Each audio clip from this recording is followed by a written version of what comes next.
Hello, welcome, and thank you for tuning in. I'm your host, Aaron Diaz, and you're listening to episode number 26 of Live the Good Life from the podcast studios of Aaron's Wine Chronicles corporate headquarters in the heart of Washington wine country. Today, I'll be interviewing one of Washington's premier winemakers, and we'll be discussing his unique approach and philosophy to winemaking. Our guest is one half of a dynamic duo with his wife, Shae, who also crafts wines, and together they own and operate Frichette Winery on Red Mountain. We will certainly learn something new about wine as my guest continues to grow their brand, plant new vineyards, and find new and engaging ways to attract wine lovers and create delicious wines. Ladies and gentlemen, let's welcome Greg Frichette to the show. Hey, man, you got a lot of people here today. This is overwhelming. I love it. Well, thanks for having me, Aaron. I got to congratulate you on a spectacular studio here at the Aaron's Wine Chronicles corporate headquarters. This is amazing, dude. Thanks. Yeah. Help me. Yeah, I'm Greg Frichette, my wife and I, and our kiddo, Jaden. We have a little winery out there on the Red Mountain American viticultural area. That's awesome. Thanks for joining us, Greg, and taking the time out of your day. I know that earlier today we chatted a couple of times and you were busy putting barrels where they need to go. So I'm glad that you had a little bit of time to come out and join us. Why don't you give us a little bit of background about yourself and a little bit about your history locally here?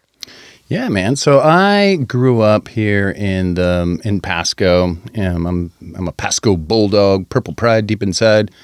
And I went to college at Columbia Basin College for a few years, and then I went to Washington State University for a few years. And after that, I graduated, and I was introduced to Southern California in 1998 when the Cougs went to the Rose Bowl, and that was my senior year. And so I left Tri-Cities in January, which was kind of dreary, damp, cold. Yeah. And I go down to super sunny Southern California. I was like, this is the most amazing place ever. And so I moved down there with a buddy of mine that I was in a fraternity with at WSU, and moved down there in 2000. And then a lot of time goes by, 12 years goes by. Down there I meet my wife, who was a transplant from South Carolina. And we met in 2002, and then 10 years go by. We date, we get engaged, we get married, and then we start talking about having a family. And so that was our trigger to move back near one of our sets of parents. And so it was either Charleston area or up here. And it was both great things about both places. And so we could not decide. And so my wife, one night after we were drinking a bunch of wine, I told her, I was like, you know what, we have got to decide. Let's just flip a coin. Heads Washington State, tails South Carolina. We were both a bottle and a half in. And she's like, sure, this sounds like a great plan. And so we flipped that coin and comes up heads for Washington State. And she looked at me and she's like, oh, boy. How about we... Yeah, didn't she say 2 out of 3? Yeah, she goes 2 out of 3. She's like, yeah, let's go 2 out of 3. And I was like, nah, don't tempt fate. And so that's how we chose Washington State. And then we had... corporate jobs. I was working for a medical group. I was hooking up computers and servers, and she was working at Stanley Black & Decker, doing leadership development training. And so we could have done that same sort of stuff up here, but we had both grown up in farming communities, and we wanted to get back to that. And so we looked around at a lot of different types of farming to do up here that we could, do it as a hobby, maybe do it as a career. And after looking at a lot of stuff, we chose wine because you're part of a farming community because, wine comes from vineyards, and we wanted to grow wine grapes, but it's the only type of farming that you get your farming fixed with the vineyards, but then it's also a good opportunity to have a huge social component to it with the winery. So you make wine, you're sharing with people that are visiting from all over the world. Right. You get to go to concerts, or you get to host concerts, do dinners, and then you have the tasting room experience where you get to chit-chat with folks, all over the place. And so that's how we chose wine. And you don't have to live in a big city. Correct. Yeah, and it was nice. And so, and after living the past 12, 13 years of moving up here and starting a winery and being a part of a farming community, we realized exactly what we wanted. It's been a great experience. Everybody's super supportive, and it's been a big a great decision that we made, not knowing if it was going to work out, but it worked out. Had you lost that coin toss, you wouldn't be a winemaker. Right. Neither would Shae probably, right? I mean, you guys would have gone and done something different somewhere else. And I would not have that club that I'm a member of, nor would I have all those Frichette wines that I have in my wine cellar. Yeah, we chuckle about it. And we think about the hypotheticals of if we would have probably ended up towards Myrtle Beach. That's close to her family over there. Charleston areas and the ballpark over there. But we probably there was like some cool suburbs of Charleston, and we always joke, it's like, hey, we wouldn't, probably start a distillery making moonshine, because that's what they do. Well, thanks again for being here. Great, it's great having you on the show. Before we get too deep into this interview, you're probably aware, because I know you've listened to the podcast before, it's a tradition here at Aaron's Wine Chronicles. While we are in the studio recording, we usually enjoy some sort of libation. Today's libation, of course, is wine, and I decanted a bottle of 2017 Chima from Reininger Winery in the Walla Walla Valley. It's crafted by winemaker Chuck Reininger, and this is a super Tuscan-style wine that features fruit from Seven Hills Vineyard and Pepperbridge Vineyard in the Walla Walla Valley AVA.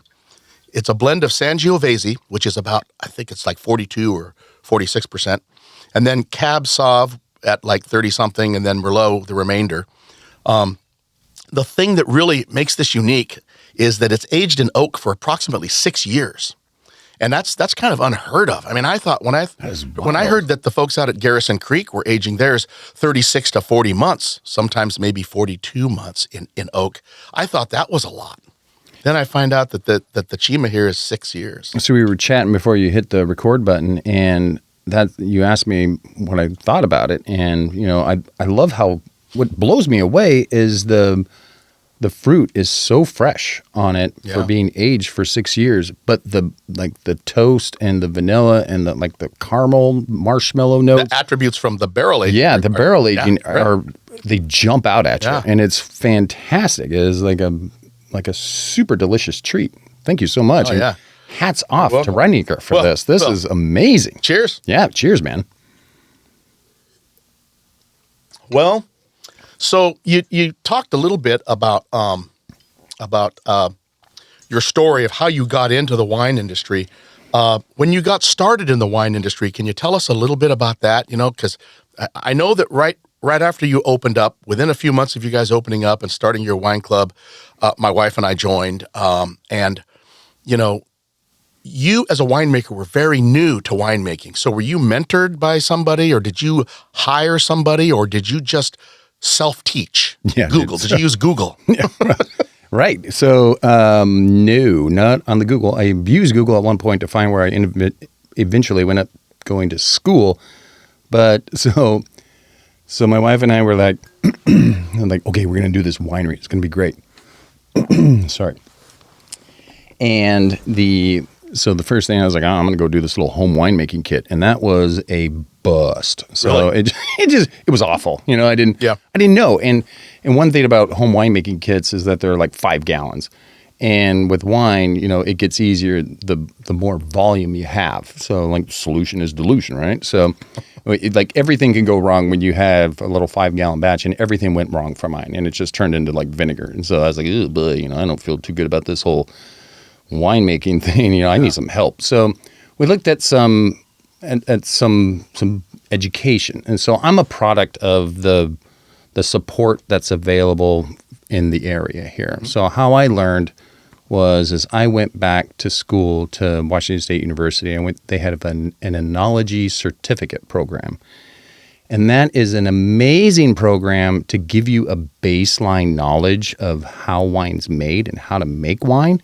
And it was a perfect fit for me because I still had the day job, and I would take online classes, and then we would come up for these boot camp weekends where you actually get to do the work. And they did a really good job of partnering with alumni from Washington State University that had vineyards, that had wineries, and they would give you the practical experience. And so I complete this, 1.5-year long program, get my certificate. And I was like, it's like, okay, so if we're going to open up this winery, so kind of backing up. So we had made the decision to move up to Washington State, and we're going to start a winery. I'm learning how to make wine. It's around 2010, and I take this program and I complete it. And so it's right around 2011 when I complete this program. And I was like, we gotta make like 500 cases worth of wine. So I gotta buy like 12 ton of fruit. I gotta buy some barrels. Like, I don't know what I'm doing. And so through WSU again, they'll connect you with a network of consulting winemakers. And they're all, alumni or supporters of Washington State University or the wine industry. And so we interviewed, 4 or 5 different consulting winemakers that will coach you. They'll do everything for you. And so we interviewed, 5, and there was one of them, Charlie Hoppus from Fidelitas. That's his family brand. He was the only one that said, sure, I can help you make wine. Bring me what you like to drink, and let me see if I can help you make the style of wine you want to be able to share with people. And so that's what we did. So Shae and I, we brought in our 4 or 5 favorite wines, and we sat down with Charlie. He tasted through the first 2, and he's like, got it. You like the softer tannin Bordeaux's. Yeah. So Charlie's like the Obi-Wan Kenobi of winemakers. I mean, right? I mean, you couldn't have gotten anybody better, I think, to help lucky. You right out of the gate. I mean, so lucky. And I would love to see, how Bill Belichick has his his coaching tree. I would love to see the winemaking tree underneath Charlie. Like who taught Charlie, and then everybody that's learned from Charlie. And I learned a ton from Charlie, for one, and then also his 2 team members that really guided me along the way quite a bit. There was Hillary Scholand.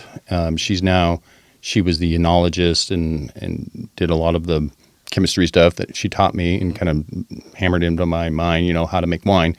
And then Mitch Veneur was the guy that really guided me on barrel selections and the actual physical work of making wine, which I had no idea how much work it was. Yeah. You can't realize how much work it is until you have to do it. Yeah. And you're like, wow, okay, and I get it. Why not everybody wants to do this? So I had the meeting with Charlie, and he says, he tasted through the wines, and he's like, sure, yeah, I can help you make wine. I didn't know this at the time, but he was the head red winemaker at St. Michel in the 90s. Mm-hmm. So he knows everybody. And everybody knows him. And everybody knows him. Yeah. And so he's like, and I learned this 4 or 5 years ago that he was a head red winemaker at St. Michel in the 90s.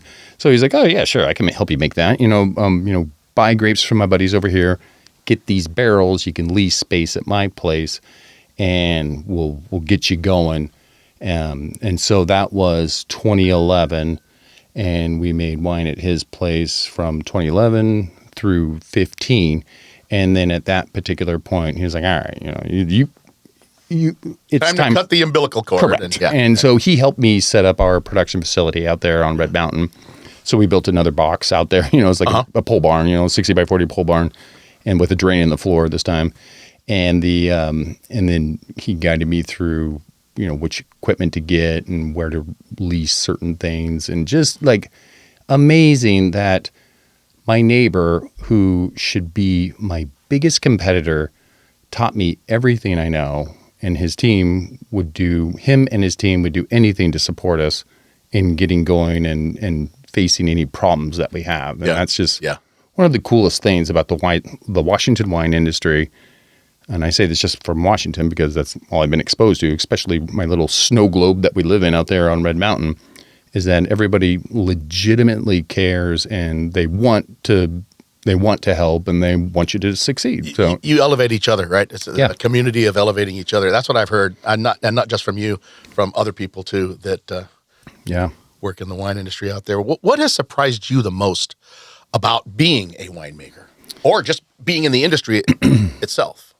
I think it's a couple of things. It's like, one, you can't imagine how much work it is until you actually have to do it. And then the other thing was just what I was just talking about is how I learned from Charlie and how they support. You get that from all areas of the wine industry here and from the viticultural side. So that we're kind of going through that same thing right now, where we're learning. My wife Shae, she's learning how to grow the grapes and take care of the vineyard and fight the bugs and all that stuff. And we have neighbors that have been farming for decades, and they're so happy to help, and they want to help. They want us to have success with our vineyard and expand our vineyards. And it's just a super supportive community, which is great because a lot of industries are dog eat dog, right? I mean, right. They're like very competitive, and yeah. What they want is to see their competitors go down the drain while they move up the ladder. I mean, but the wine industry, at least here on Red Mountain, and I see it in Walla Walla a lot as well. Mm-hmm. The very same spirit, if you want to call it that, it's in Walla Walla. Yeah. That's because we're in Eastern Washington. We're a rural area. You know, that's the way people treat each other, right? Mm-hmm. But you go to the big city in some other industry, right, and they'll chop your head off. That's any big city, right? Everybody's right. compartmentalized, right. doing their own thing, right. trying to get ahead. But yeah, you go. So perfect example, Aaron, is like when you go to Walla Walla, when you go to Red Mountain, wherever you go. I mean, you're not just going to one spot. You're bouncing around to 2, 3 spots. You know, 7. That's a good day. I've done it. That's awesome. But you're a pro. But that's the thing is that I realized that early is, you know, people, you know, they want you to support, they want you to succeed, they want you to have a high quality product because one of the things that we don't want to have happen is, say a new winery comes out here. This is what happened with us is like all of our neighbors kind of came in and checked in on us, and they were excited that we were partnered with Charlie. So when they visit the new winery out there on Red Mountain, they want to make sure it's a quality, you know, it's on par product. And make sure if you need any help, any assistance, because the worst thing that could happen is somebody visit Red Mountain for the first time that's traveling from Seattle and their little stop off on their way to Walla Walla is Red Mountain, and they come taste wine at a winery and the wine's not good. Then they're like, oh, I'm never going to Red Mountain again. Right. So they keep going. Well, people are fickle that way in general sometimes. Right. I mean, they can be. Yeah. But, well. Yeah. So, you know, one of the things that I've really enjoyed about the Frichette Winery experience, and like I said, that first year that you were open, I think within 3 or 4 months of your opening, maybe 5, and you just started the club. I think. You've been there from the beginning. It was almost from the beginning. Yeah. But it's what really is marked for me and my wife is that you and your wife, Shae, make it a point to directly engage with the customers and literally take the time to sit and visit with them. You know a lot of them on a first name basis, you know, and to some extent that's fairly unique across a lot of wineries. And I've been to well over 1,000 wineries over the last 15 years. And I think it goes a long way towards building repeat business from customers and growing your wine club membership as well. You know, that attribute of having people skills and doing that, greeting people and communicating with them, it can go a long way. And your team, the Frichette team, and I'm talking about like Kathy Nutt, yep. You and Shae are the ones that started this. But the people you bring in and the way you train them and manage them reflects that attribute of having really good customer service and people skills. So can you talk to the audience about your tasting room team and your perspective on how you and Shae manage them to do that kind of thing? Because it's not just you and Shae that do it; they do it too. They'll sit down at the table and chat with you, and you know, get to know you, and then the next time you come in, boom, they already know your name. Yeah, so I think the kind of the biggest thing was when Shae and we got started. We wanted to create an experience that we would like to have. And we lived in Southern California, and when you're in kind of big city, there's a ton of competition, and so you can have some experiences that are bad and some that are great. And we were just like, you know what? Let's do something that we want to experience when we go out to a restaurant or a winery or something. And it's just being nice to people, yeah, acknowledging them when they come in, and engaging them throughout the process. There's a lot of people who come out wine tasting for the first time, they're new to the area, or they're new to wine, or they're new to our winery, and they want to learn. And we both have a background of training people how to do stuff. Now, I was more like a technical guy because I was an IT guy. But my wife, that was her background. She was a corporate training manager at Stanley Black & Decker, and she actually coached customer service to managers, so that's how it from all over the world.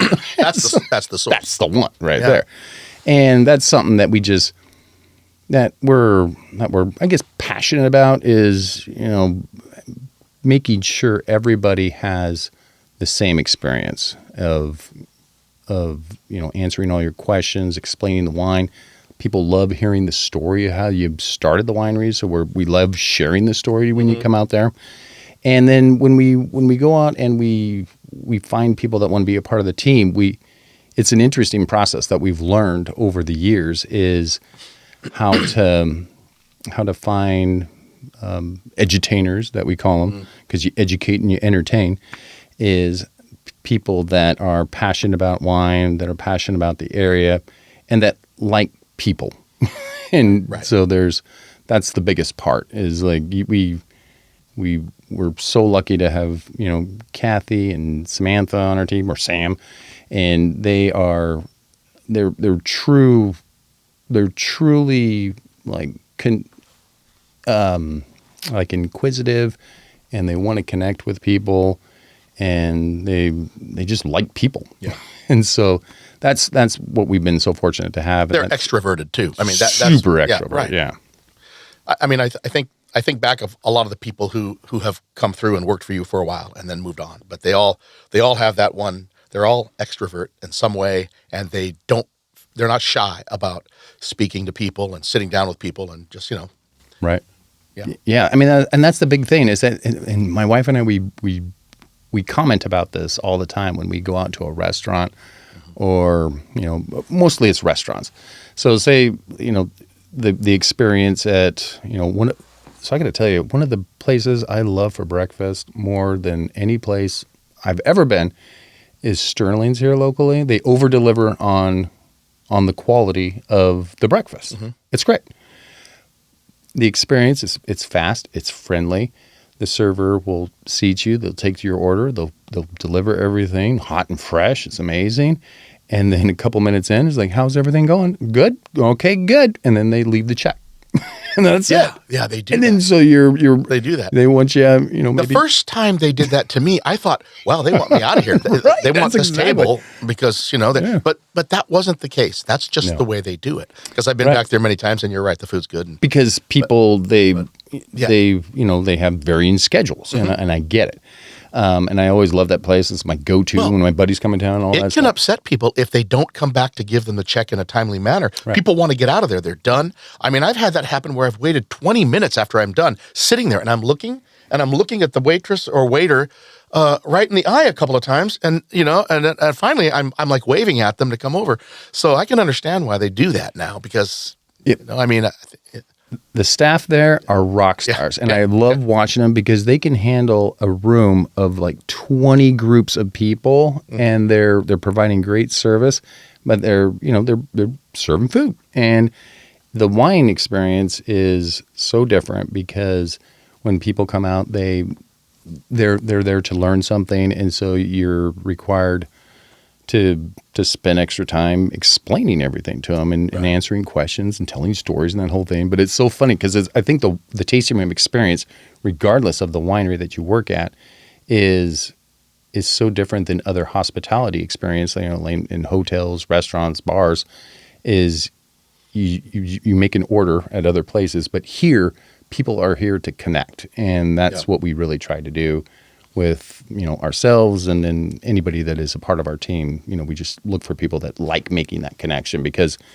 you're not just serving wine, you're there to visit with people for 90 minutes. Yeah, you know what? Your playbook is working, is what I'm saying. Yeah, your playbook is working. As owners and managers of that tasting room, you're doing something right.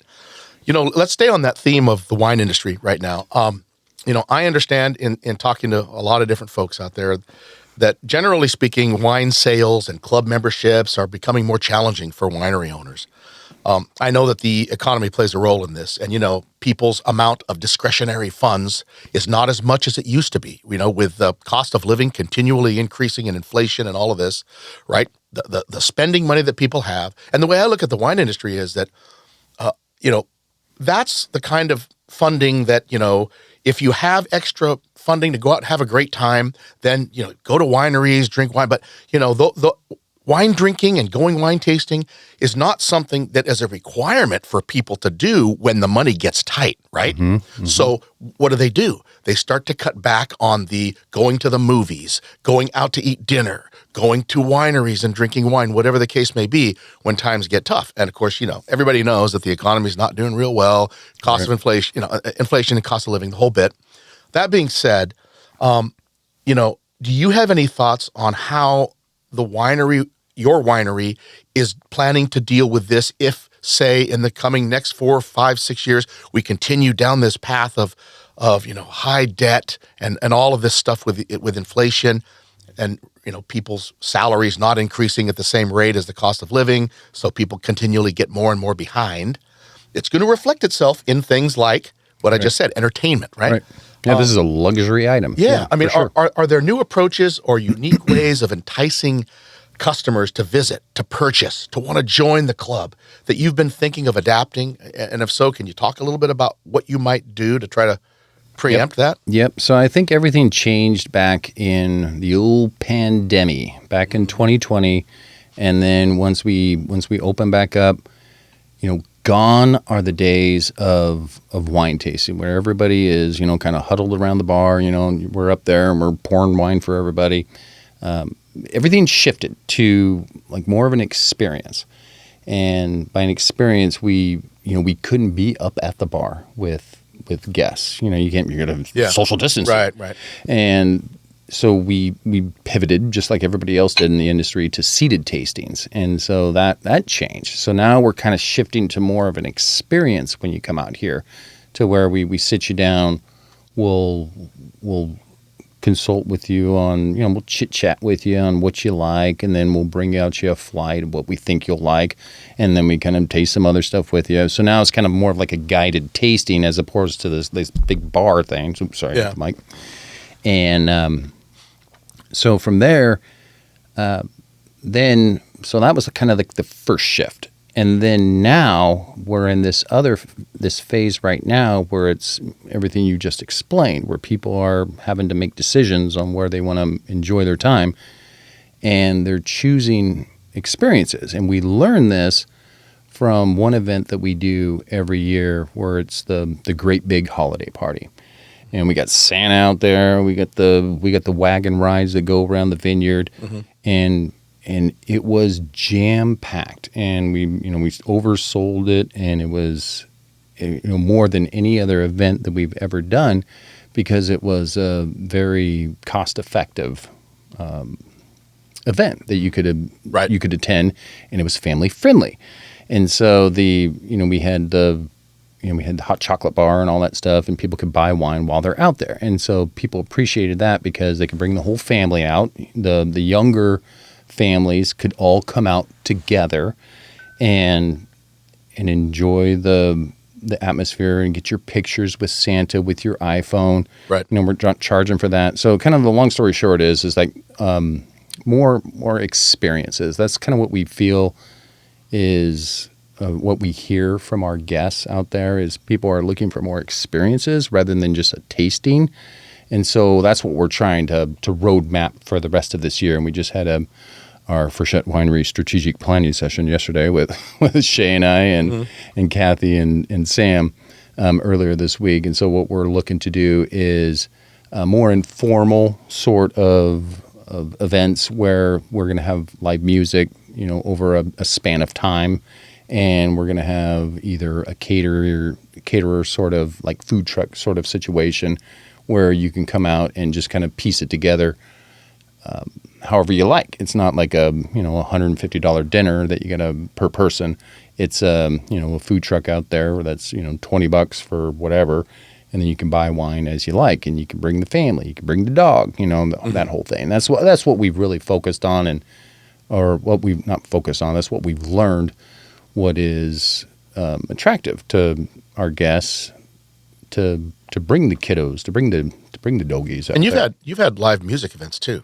We have, and we haven't done like kind of informal where we have we did it this last spring. We had an artist out, Porter Case, and he was a hit for our kind of wine club appreciation in September. He played throughout the afternoon. People just really enjoyed it, and he's kind of he put on a show, and some people kind of huddled up and loved it, and other people really enjoyed it as background music. Yeah. And so that's what we're going to continue doing, is finding local talent here within the Tri-Cities. So if any of the listeners of this podcast have recommendations on acts that they like, we'd love to have them DM us on that. Mom, do you hear that? You're listening, right? DM Greg. That's awesome. So on a previous episode, just the one before here that aired about 6 days ago or so, episode 25, we dove into the subject of what Gen Z wine customers are looking for in terms of what attracts them to a winery. Mm-hmm. Have you and Shae given thought to how to more effectively market your wines to the younger generation of wine drinkers? Because some of the takeaways from talking to Gabrielle and Madison were that they are looking at ambiance. If the ambiance of the tasting room catches their eye, they're more apt to want to go in and try the wines. Mm-hmm. They're interested in customer service, which was ranked very high with them. If people just pour the wine and say, this is a Cabernet, it was sourced from this vineyard, and it's a 2019, and they turn around and walk away, as opposed to doing what you guys do at Frichette or what some of the other. When we went and did a wine tasting in Walla Walla, there were marked differences between how the staff engaged the two girls that I took. And they gave the pros and cons to that. And so I'm just wondering, have you thought about what you might do? Because the younger generation is coming up. We're all getting older. Yeah. And have you given thought to how to continue marketing effectively to the younger generation of wine drinkers? Yeah. So I think what we've been working on for forever is, we want a very comfortable, welcoming environment. And when you come to our place, you're going to get squishy chairs, and we got comfortable seating. That was another one that they mentioned. Mm-hmm. Comfortable seating, that kind of thing, right? Yeah. So we got the big squishy chairs everywhere. We have a wine club lounge that is, available for our members, that have, great seating that overlooks the vineyards on the second story of our building. And you mentioned customer service. Well, I have to, give kudos to my wife and on all of her effort that she's given to make sure that, she always delivers an exceptional experience when you come to our place, and she's done a great job on training all of our team members, over the years.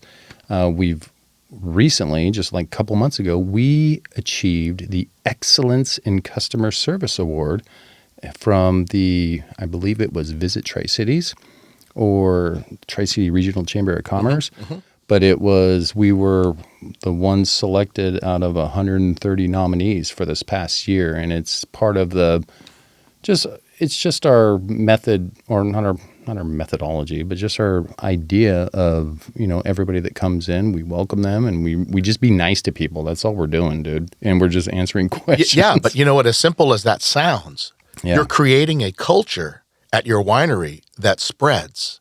People like that. They enjoy the camaraderie. They enjoy feeling like they're one of the team. Yeah. Right? And you guys do a great job of that. Congratulations, by the way. And I remember when that came out on social media. There was some photos of you guys getting the award and talking about it. It was great. Yeah, it's like a diamond. That's it's really not really a diamond, so it's not worth anything. But it's acrylic, I think. Conflict free. So I guess.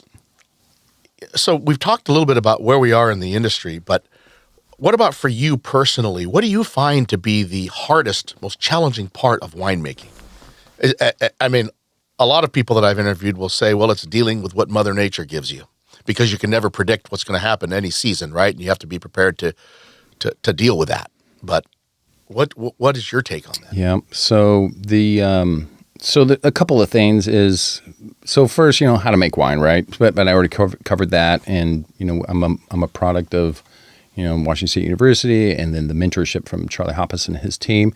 And so I'm very fortunate and blessed to have been aligned with him because it feels like I jumped past a 20-year learning curve on how to make our wine. Because if we were to do this off by ourselves somewhere, trying to figure out how to make the style of wine we want to be able to share with people, because what we like and what I always try to do is I always try to, fresh fruit, caramel on the finish is what I'm trying to do. And like, how do you figure that out? But I had the, head red winemaker of St. Michel, and, somebody that's been in the industry for decades guide me through, to show me our way to do it.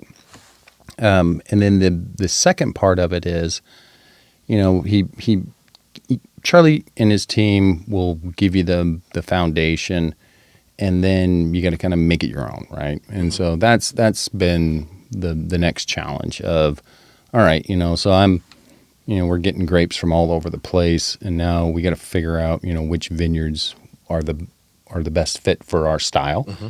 And then there's two ingredients in wine, right? There's grapes and barrels. And so now you got to figure out which barrels that are the best match. And so that's been one of the biggest challenge of our last probably, 7 to 8 years is kind of, and I feel like I got a good handle on it now, is the barrel guys that I work with. So it's like managing the ingredients. Yeah.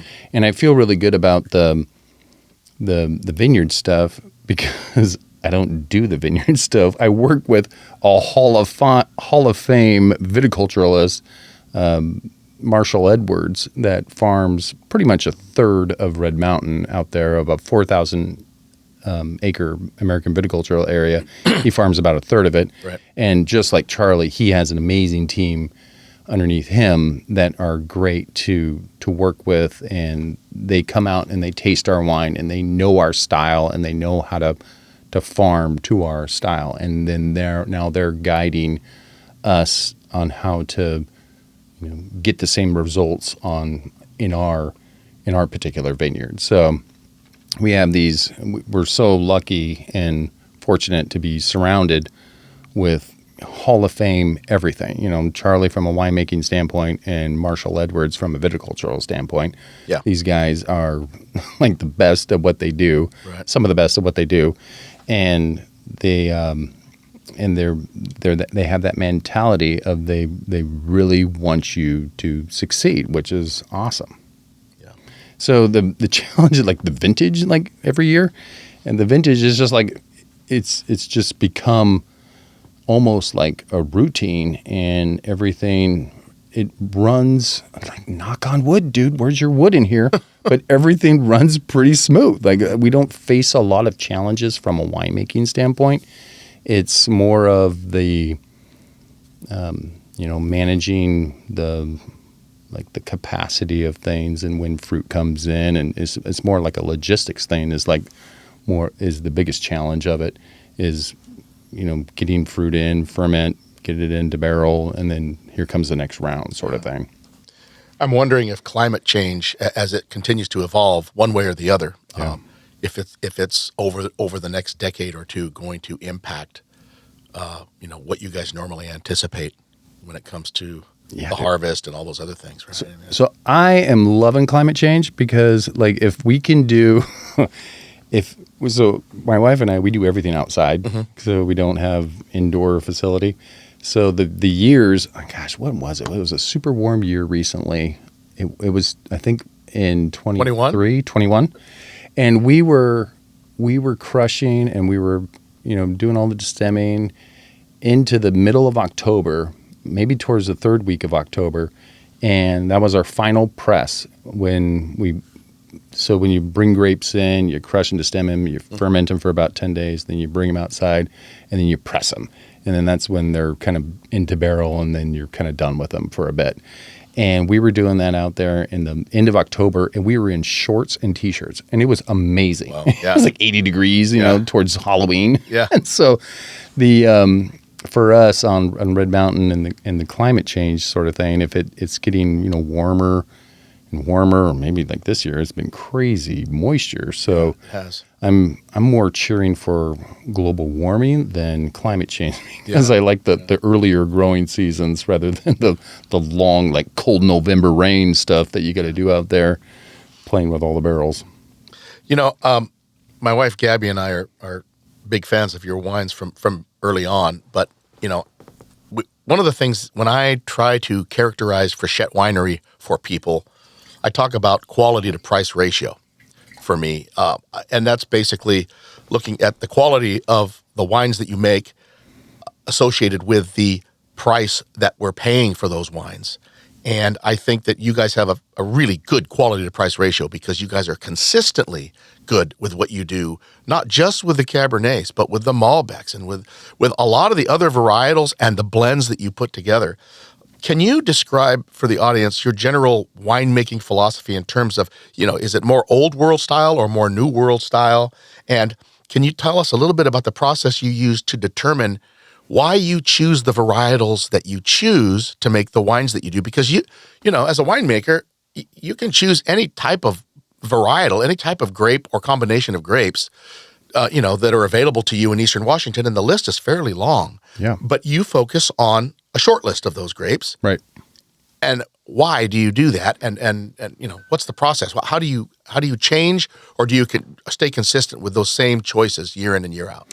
Yeah. So we're the New World style, right? So we like the fresher fruit, and so the reason why we chose the varietals that we work with is where we're at. Mm-hmm. So we when we would come up to visit my folks from Southern California back in the 2000s, we'd come up to Tri-Cities from Southern California, and there's like 3 things to do in the Tri-Cities. You can go golfing. Well, I don't golf. We can go boating. I ain't got no boat. Or you could go wine tasting. So let's go wine tasting. So we went all around the area, and we really like the wines from Red Mountain. So that's why we chose Red Mountain to call home. And we like the varieties that are out there. And so we like the Bordeaux style wines. Mm-hmm. And so that's what grows well and it just so happens that's what grows well in on Red Mountain. So when I learned how to make wine with Charlie and his team, they coached me on the Bordeaux varieties. And so that's how we chose the varieties. So there's 6 varieties that I focus on. There's the Cabernet Sauvignon, the Merlot, Cabernet Franc, Malbec, Petit Verdot, and then the outlier, Carmenere, which is wild. So like a lost grape. Those first 5 are kind of in the ballpark of each other, but then Carmenere is like way over here with like the blackberry and jalapeno sort of stuff. So that's how we chose our varieties on what to make. And then I'll go back to Charlie again. And the biggest piece of advice he gave me when we got started was, he's like, you know what, make what you like. Because if it all goes wrong, at least you have a way to drown your sorrows, sort of thing. I was like, wow, that's a great, it's kind of morbid, but it's going to work out, right? But so that's how we chose what we make. And then for the style of it, that's I'll take you to where I'm at now on my winemaking philosophy, if you will, is so we do the Bordeaux's, and I prefer low acid wines, and so I'm almost the last to pick every single time. And the blocks that we buy a lot of fruit from neighbors. So we buy Semillon and Carmenere from Kiona Vineyards. And I love working with Kiona because Scott Williams he's one of the OGs out there, man. Like his dad and him, they kind of they started the whole thing. Right. And I get Semillon from him, and Semillon is the one and only white that I make, and that's one of the 2 main Bordeaux grape varieties. And Scott he'll tell me when I'm going to pick now, because I always wait so long, and the crews are going to move on to like another area. And so that's how we pick Semillon now. It's like, well, this is the last day we're here, so we're going to pick it. But then so that's kind of my deal with picking is we kind of have a target where we're on the riper side and a certain target range with acid. And so then once we get the grapes into the cellar, we crush into stem, and we do a small 1.5 ton fermenter, which is pretty small. And it's the reason why we do that is, and we've learned over the years that it makes the kind of style of wine that we enjoy sharing with people is it's a small volume. And so the juice to contact ratio with the grape skins and seeds, there's a high juice to contact ratio. It's all kind of right there, stacked on top of each other, as opposed to like a 40,000 gallon tank, where the skins are floating up top and there's tons of juice down at the bottom. Yeah. And so we do these little macro bends, and then we go out there twice a day and we mix it up by doing punch downs, and that kind of integrates everything, aerates it. And that's that work you were talking about earlier. Yeah, man. And I'm like ridiculously strong on that one functional movement during 6 weeks of the year. And then after that, I just dwindle away. But yeah, that one motion of punching down, I can kill it. So we do the fermentations, and we'll heat up the room a little bit. We'll heat it up to about like 75 degrees or so to kind of push the fermentation along. Because what I'm trying to do is I want to fast ferment, because I want the juice to get off of the skins and the seeds sooner than later, because there's like an astringency or like a pucker factor that I like to call. Like, this needs some time. If it's like past, day 9 sort of thing. And for Red Mountain, our fruit is so bold and there's a lot of tannin in that wine. Yeah. So that's why I try to mitigate that is we do the super fast ferment. So we're doing fast ferments, and I have a yeast strain that I use on all the varietals. And it's almost like lighting a fuse for like a firecracker sort of thing, because you can count on it every single time. Like we crush into stem, we throw the yeast in there, 8 days, bang, it's done. And so I can almost set I can set the calendar to it on when we're going to press, and we're done with that particular ferment. So we do the 8-day ferments, and then we recently, back in 2022, we got this basket press that's a very gentle extraction of tannin press that I was super excited to bring onto the production line.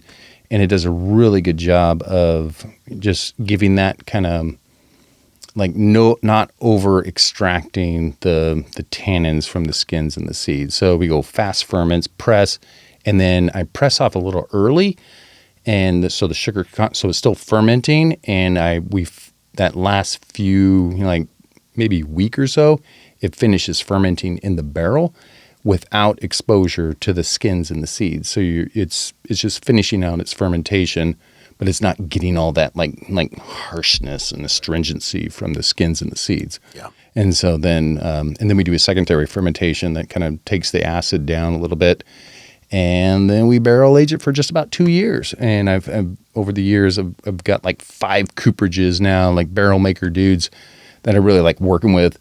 And they, it's all French oak. We've tried oak from all over the place, and I really like the ultra fine oak, where it gives like mouthfeel.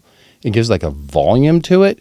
It's weird. It's something we're gonna do for our spring barrel tasting. I'm gonna have people taste out of a neutral barrel, which is a used barrel. Right.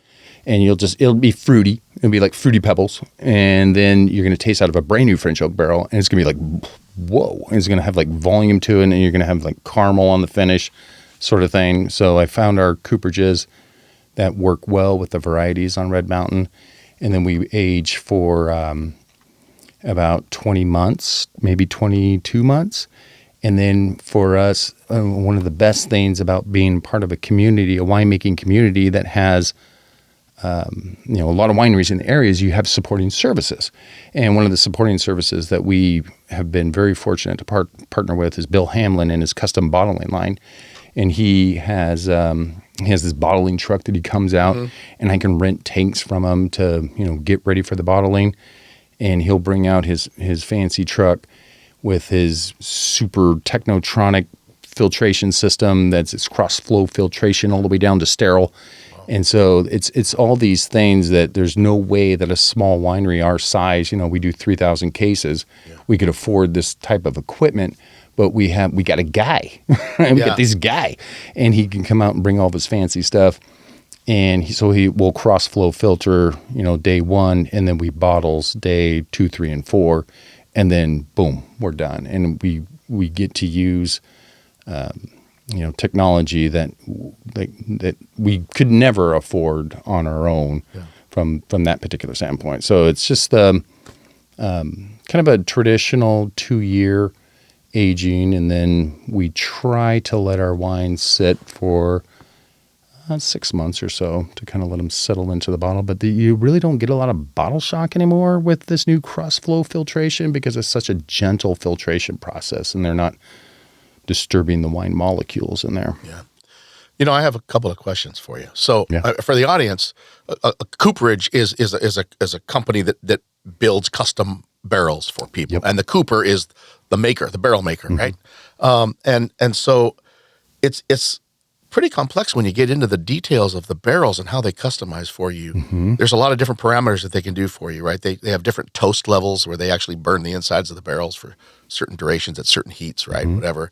But my question is, so 2 questions. One, when you looked at all of the variety of barrels that were out there that you could purchase for there's a ton of different places, especially in France, when you look at all the different forests that they're sourcing their wood from, and and how did you come down? Did you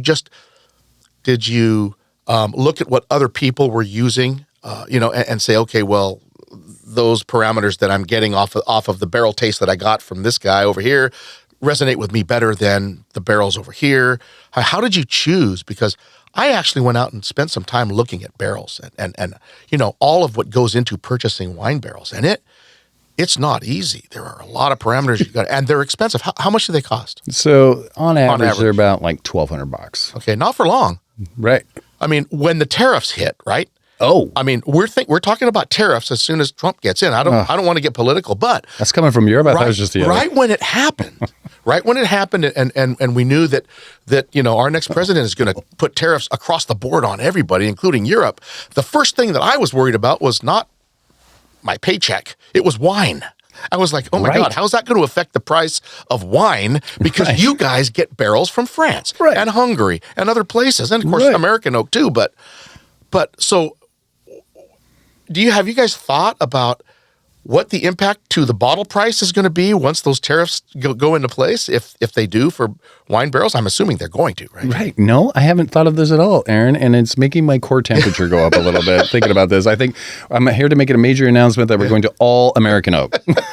So we're making a big shift. But that's, that's something we will not do, and hopefully they'll figure that out. But I don't know, dude, what we're gonna do about that. Yeah, and the thing is, I mean, for the big bullies on the block, Chateau Saint Michel, and these big bullies on the block who have the money to buy any barrels that they want, that's not going to be as much of an issue. But for the small, family-owned wineries where your production is 2,000 to 8,000 barrels or so, 2,000 to 8,000 cases a year, it's like, what are they going to do if the price doubles or I don't know if it doubles, but maybe it's 30, 40, 50% higher. And I'm not stressing out thinking about this because we've tried them all. I mean, we tried American oak, we tried Hungarian oak, we tried everything, and the thing that just hits the mark, hits it out of the ballpark for us is that French oak. The ultra fine grain French oak is what we like, and so if that's going to go up, man, I think everybody's going to end up biting the bullet. I mean, unless you want to, as a winemaker, you want to compromise, right? Right, but you can't skimp. That's one thing I've learned is, we got Red Mountain fruit, which it's the most expensive in the state. It's, $3,800 to $4,000 a ton. Yeah. And, it needs the ultra fine grain French oak barrels. And so if you it's just, we can't skip if we're with what we're trying to do anyway. So I have a question for you here. With regard to the vintages that you've crafted out there, let's just stay relatively near term.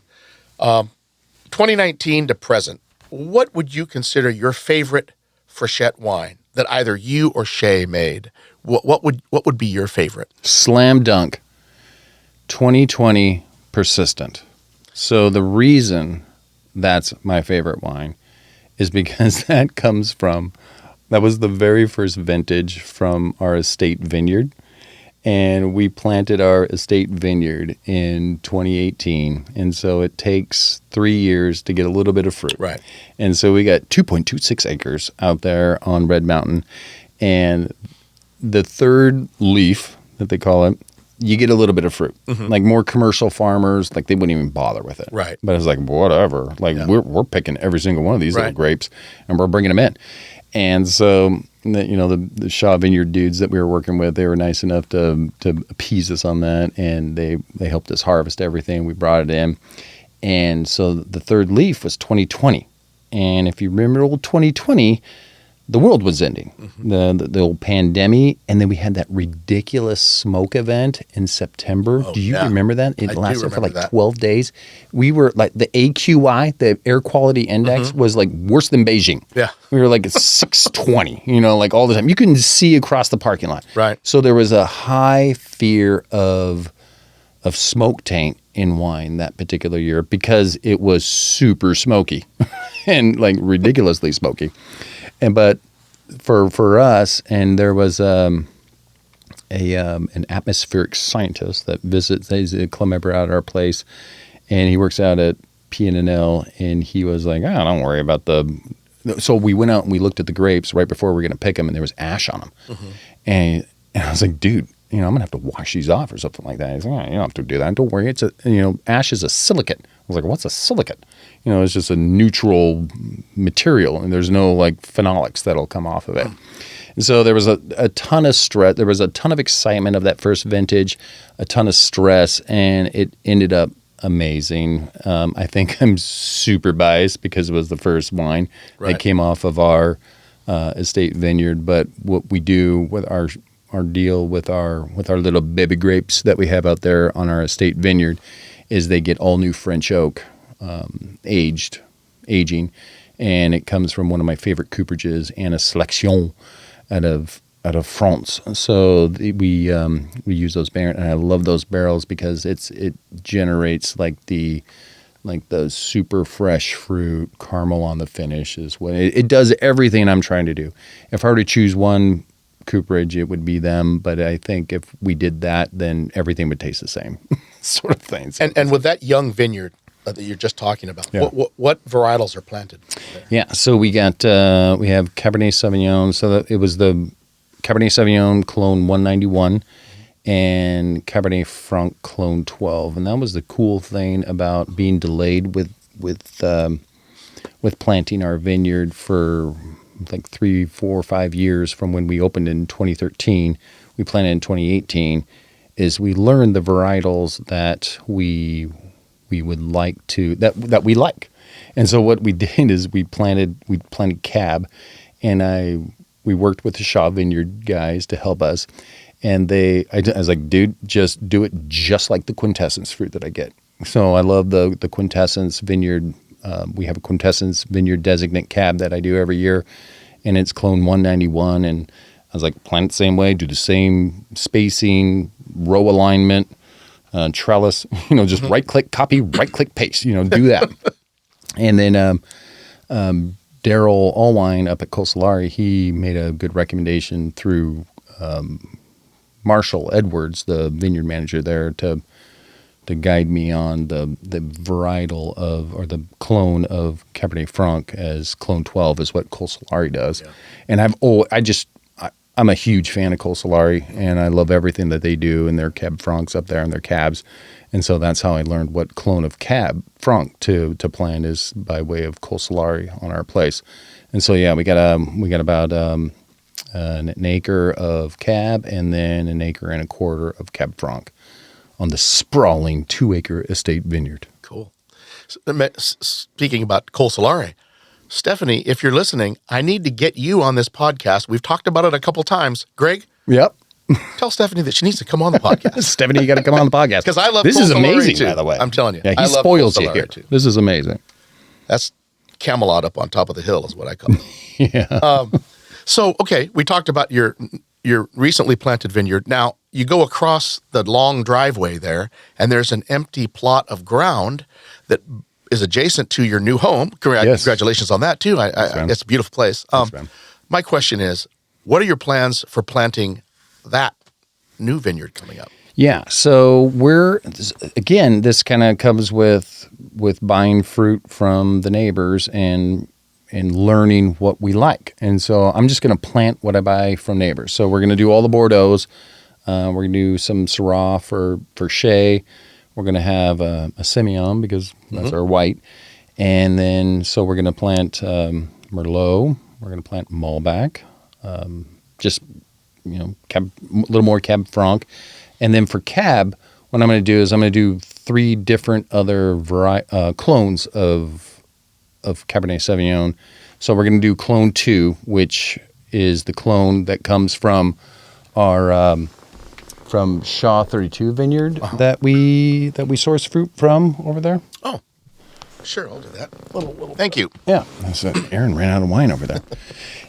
So we're going to do clone 2 of Cabernet Sauvignon. That is so that takes the place of the Shae 32, and then I have the 191 from Quintessence. And then we're going to do clone 412. I discovered that clone through Fidelitas's wine, and I love it. It's like a super velvety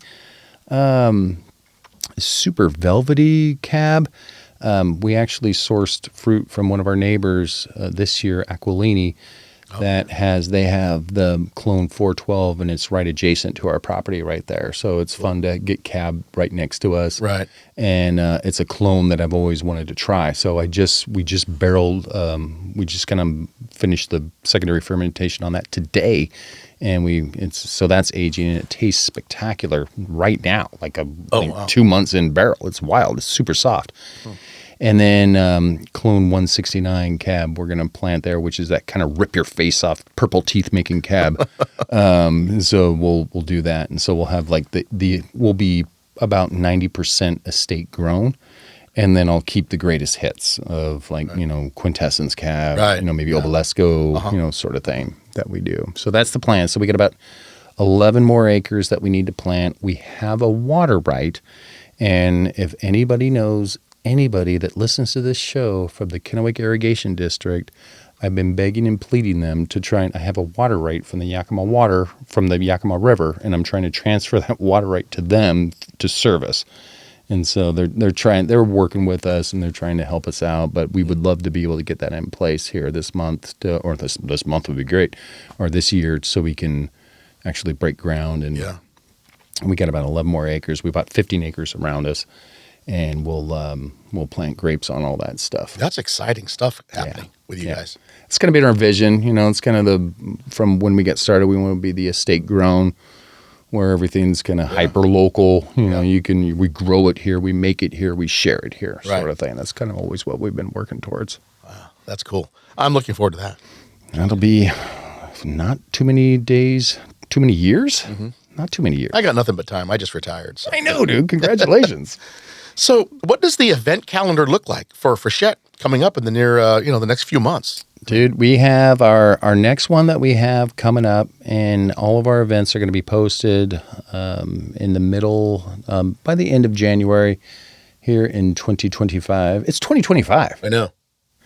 And so we're doing some stuff this year with the lodge at Columbia Point. Mm-hmm. We're going to do a sweetheart dinner on February 8th. Which is that's my birthday. That's why I called attention to it. I tried to cover up why I was calling out February 8th. Yeah. So we're gonna do it. That's right before Valentine's Day. So we're doing the Valentine's dinner at the lodge, and that's gonna be a great event. The culinary team there at the lodge is exceptional. And then we're gonna be doing. We have a farm to fork dinner that is always an amazing experience. We have.